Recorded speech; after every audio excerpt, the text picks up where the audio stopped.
Hello everyone, this is TJ here from Mac Advisor UK. Today I'm going to be reviewing the iPad mini. Now I've been using this for just over a week now. It's been just over a week since it came out. It seems a lot longer than that.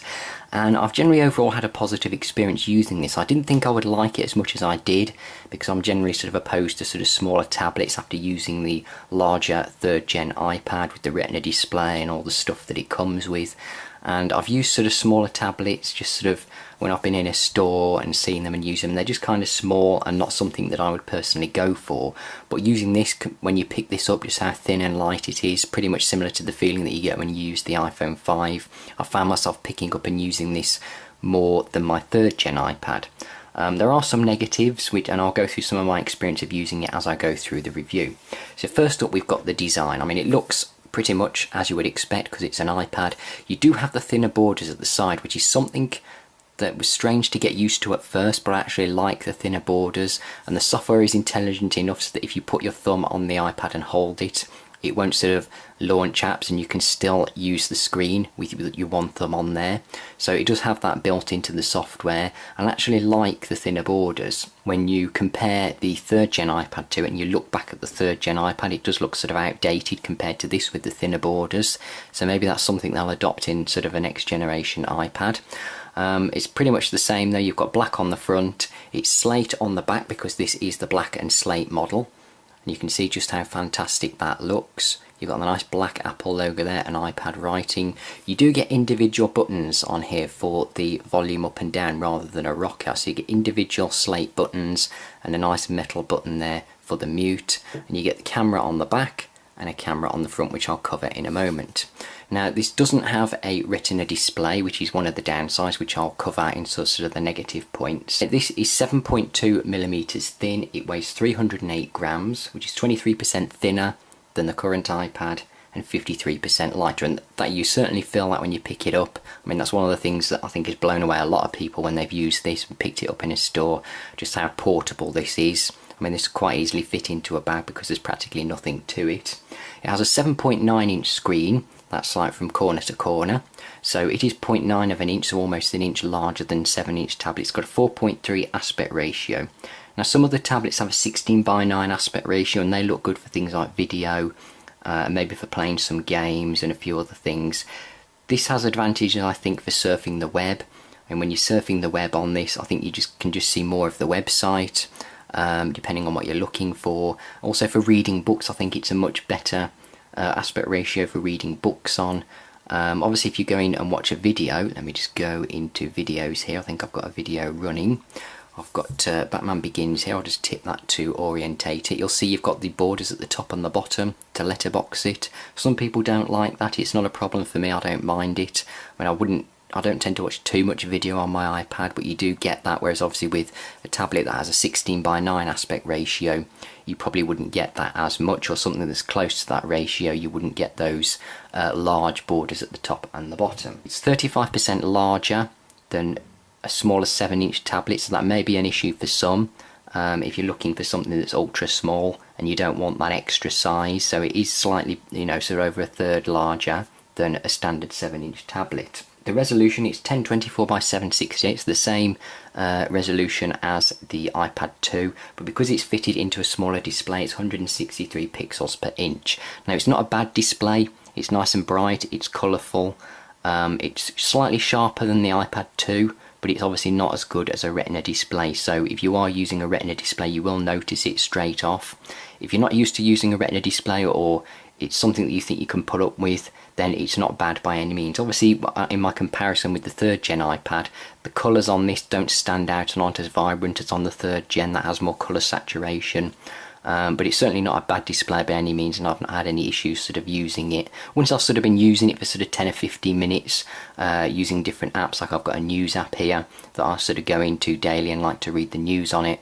Once you've sort of been going through and you've sort of been reading on this for sort of 10 or 15 minutes, you tend not to notice that it's a Retina display. It's only when you sort of step back and look at it that you can sort of realise, or when you go back to using your iPhone or your Mac or something else with a Retina display on it, then that's sort of when you notice how sort of pixelated the text on here is. But it's not bad by any means, perhaps not as bad as some people are making it out to be, but obviously it's something that I would advise you to go and take a look at if you're considering going for something like the Mini.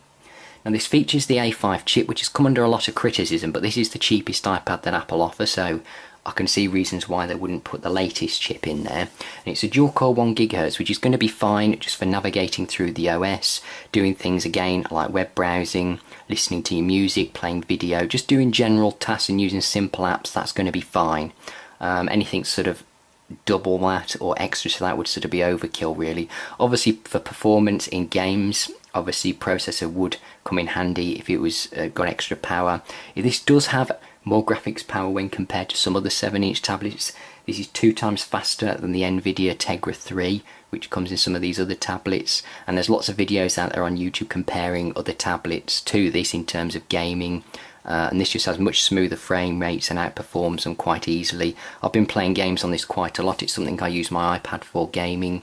Let's just go into a game here. We're on Asphalt 7, which is a game that I like, and you can just see what the game looks like. I did put out a video gaming on the iPad mini, so obviously you can check that out if you want to see how games perform on this. But this performed quite admirably in comparison to, say, my 3rd gen iPad. Obviously it doesn't look as sharp and the images don't look as smooth because it's not using a Retina display, but in terms of performance it's not bad by any stretch of the word. You can quite easily play games. It's actually the ideal size to hold, and it just feels very nice in your hand when you're playing games. I think it's just the ideal size. Now on the front here we've got a camera.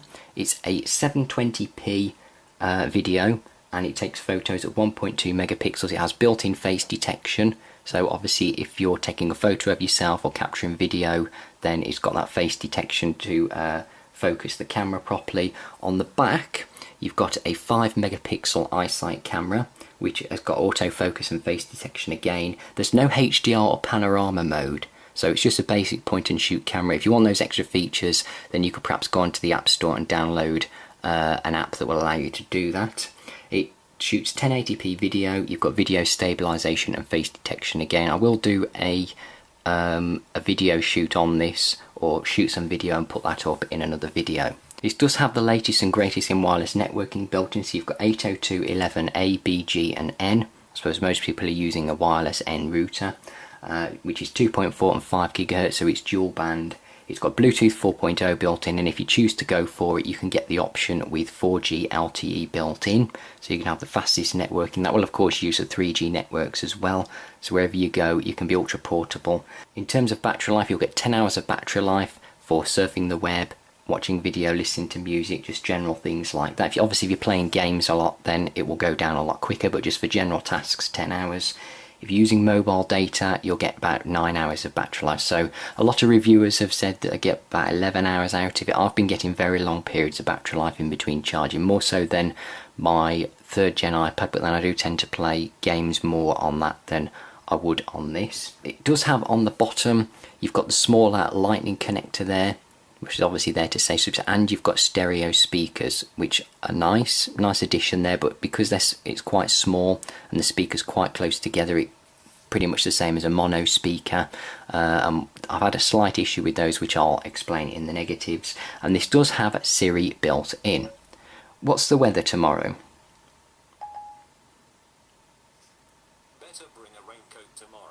So you've got Siri built in, which I don't quite know why they've not put that on the iPad 2 yet in a software update, but you do get Siri with this, which is something that a lot of people have asked about, and obviously want on their iPad. So if you go for a mini, you'll get Siri built in, which is perhaps not something that some people use all the time, but it's nice and fun to have a play around with. This does come with access to 275,000 iPad optimized apps, so things like Flipboard, they look great on the iPad. I use this on my iPhone and 3rd gen iPad. It looks great on there. It looks equally as good on here. You can just tap on a category of what it is that you want to view. This just works like a magazine or a newspaper.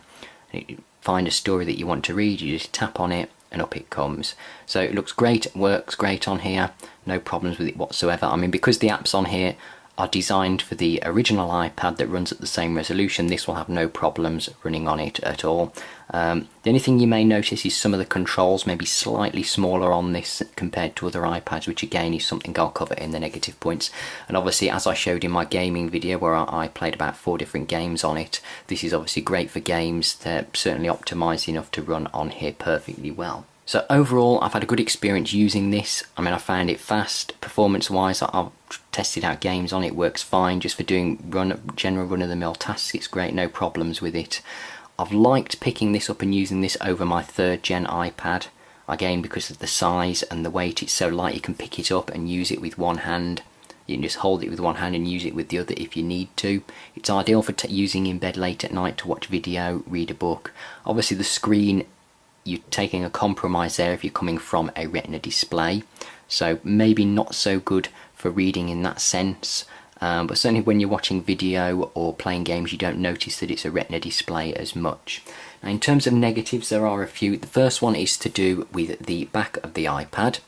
Obviously this may get scratched. This is the black and slate model, so you may get scratches on this. I've not had any marks, dents, scratches or anything on this over the course of the week. I mean, I've been particularly careful with it, but I've not had a case or anything with it.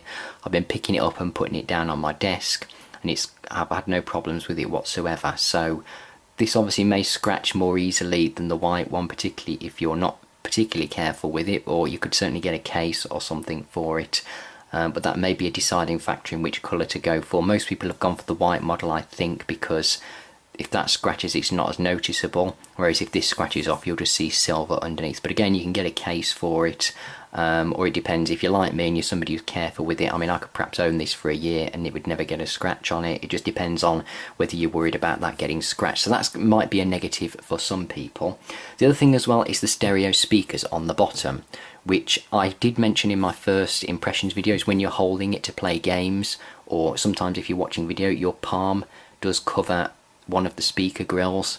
So although the stereo speaker isn't that great anyway, it sounds pretty much as good as the mono speaker on the 3rd gen iPad in my opinion.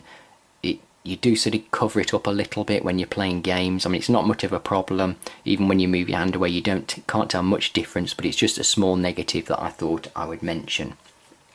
Now, something else I mentioned in my first impressions video was things like smaller controls. So if you go into the settings here, you may notice down the side here you've got all the different options and they are smaller. So, and particularly in things like Safari as well. Let me just go into Safari. All the bookmarks at the top are a lot smaller than you would find on a larger iPad. So if you're somebody who perhaps can't read smaller text or has problems with your vision, and smaller options like that are going to be a problem, then maybe you're better off going for the larger iPad. I mean, the web isn't a problem because you can obviously zoom into the web, but the controls throughout the OS and maybe in different apps, you can't obviously zoom into those. So that may be an issue for some people. It was an issue for me initially coming from the larger iPad, seeing and using those smaller controls, but it's something I've kind of gotten used to over the week, so it's not so much of an issue now. And the other thing, which is the big one, is the fact that it's not a Retina display. Now, as I said, it's not that much of an issue. I mean, a lot of people are probably making it out to be worse than it is. It's not as bad as the iPad 2, but again, it's not as good as the 3rd gen iPad's Retina display. So if you're going to be reading a lot, then you may notice a difference in the text. It's obviously not going to be sharp and as crisp on this when you're reading something in iBooks. Let me just see if I can go into a book, although you probably won't be able to tell on camera. We'll go into Infinity Blade here. I mean, this looks fine to me from this distance, but obviously I'll be holding this a lot closer if I was in bed. But if I just bring this up to the camera, I don't know whether you can tell on the camera what the text is actually like or how pixelated that is. Once I've sort of been reading on this for a short while, I don't tend to notice anyway. It's only when you sort of first look at the text when you can see how pixelated it is, or when I compare it to one of my other devices. As I said, when you're watching video or playing games, you don't notice as much because you're too engrossed in what you're doing. Generally, I think it's just when you're looking at text, you tend to notice that it's not a Retina display. I mean, if I decided to go and buy an iPad mini for myself, then I could put up with the text. But that obviously, if that's an issue for you, then I would certainly go for the larger iPad. Or if you're used to using all Retina devices and you want an iPad mini, then perhaps wait for the 2nd generation iPad mini to come out, which obviously is already rumoured to have a Retina display. So that's my review and thoughts on the iPad mini. Great device, I'm pleased with it overall. Does everything that I'd want it to. Love the size, love how thin and light it is. Great for playing games on here, which is a plus for me because that's something that I do on my iPad a lot. Let down, I think, mainly by the lack of Retina display, which is reasons why they didn't put that in: battery life and cost, 2 of them, but there were a few other reasons that I read why that wasn't in here. We may see that in another generation, maybe the 2nd generation if we're lucky. So that's obviously going to be a deciding factor. Now, a lot of people have asked me, should I go for the iPad mini or the 3rd or 4th generation iPad. You're going to have trade-offs whichever one you go for. If you're going for this, it's going to be purely for the form factor, I think. If you like the smaller form factor and you want something that's incredibly portable, this is the one to go for. Obviously, you do lose the Retina display on this, so that's the downside. If you go for the larger iPad, you get that fantastic Retina display. You get slightly better performance with the processor that's in there with the A5X in the 3rd gen, or you get the A6 in the 4th gen iPad, so you're going to get much better processor and graphics performance in that over this. And again, you get the Retina display and various other improvements in that, but that is larger and heavier. So it all depends whether you want performance and that Retina display over the form and function of this. So it sort of depends on your own personal preference. I obviously can't recommend one over the other, but this is certainly a great tablet nonetheless, in my opinion, depending on what you want to use it for. Now, most people perhaps haven't got Retina devices anyway, so if you're just using a regular device, whether it's a computer, tablet, phone, then this is going to be perfect for you, because the screen on this is going to be great regardless. Obviously, if you're used to using all Retina devices like myself, then you will sort of notice a decrease in quality. But whether that's something you can put up with it, I know a lot of people have been selling their Retina iPads to get one of these, and they're prepared to put up with the quality on the display. So it's up to you really, and I'd certainly recommend going into a store and checking one of these out if you're thinking of getting one. So that's my review and thoughts on the iPad mini. If you've got any comments or questions, then submit those below, or you can send me an email. Check out my social links as well for Facebook and Twitter, and I've also added a couple of new links for Instagram and Flickr, which you can check out those. I'll keep putting wallpapers up on Flickr for various different devices. And don't forget to give this video a thumbs up. Thank you all for watching, and I'll see you in the next video.